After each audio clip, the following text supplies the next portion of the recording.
बघा मुलांनो, मंथन आणि स्कॉलरशिप परीक्षेमध्ये दिनदर्शिका या घटकावर प्रश्न येत असतो बघा. तर बघा, मी आज एक प्रश्न फळ्यावर दिलेला आहे. आज सोमवार आहे, तर 74 दिवसानंतर कोणता वार येईल? बघा, आज कोणता वार आहे? समजा सोमवार आहे.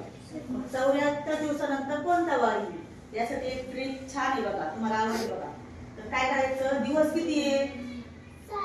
दिवस दिवस दिवस किती दिले? किती दिवसानंतर? हा. आणि आठवड्यात वार किती असतात?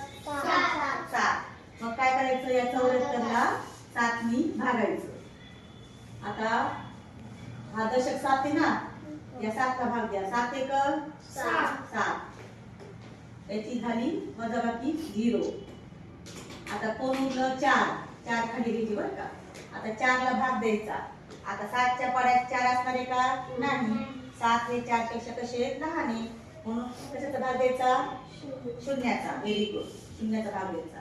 4च्या खाली 0 मांडायचं. याची करा वजाबाकी. 4 अशी 4. आता बाकी किती उरली? 4. मग आज सोमवार आहे, मग 4 दिवस कायच करायचं? पुढे जायचं आपण. हा, 4 दिवस 4 दिवस पुढे जायचं. बघा, आज काय आहे? सोमवार. किती आहे? सोमवार. मग 4 वार पुढे जायचं.